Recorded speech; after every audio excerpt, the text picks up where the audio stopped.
2025-এ ফিরে আসছেন অভিনেতা পরমব্রত চট্টোপাধ্যায়। এবছর হাতে একের পর এক ছবি তার, আর সেসব ছবি ঝড়ের গতিতে শুটিং সারছেন তিনি। সদ্যই শেষ করেছেন সৃজিত মুখোপাধ্যায়ের কিল বিল সোসাইটি ছবির কাজ। এই ছবির পর্ব শেষ করেই ঈশা সাহার সঙ্গে পরের ছবি শুটিংয়ে ব্যস্ত।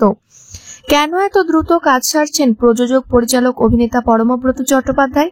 তিনি নিজেই বলেছেন, ফেব্রুয়ারি মাসে আমি আর প্রিয়া চক্রবর্তী জানিয়েছি আমরা বাবা মা হতে চলেছি।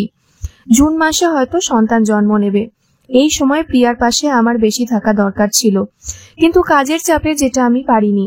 তাই মে মাস থেকে সম্ভবত পিতৃকালীন ছুটি নেবেন তিনি। সন্তানের জন্মের মাস দুয়েক পরেও সেই ছুটি বরাদ্দ থাকবে।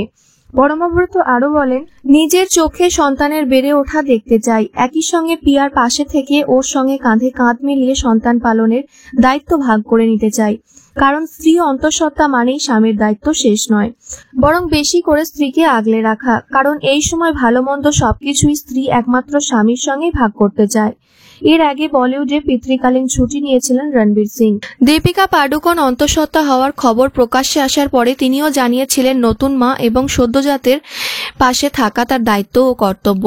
তাই তিনি নির্দিষ্ট সময়ের জন্য অভিনয় থেকে দূরে থাকবেন। বাংলাতেও সেই একই দৃষ্টান্ত পরমব্রত চট্টোপাধ্যায় তৈরি করতে চলেছেন।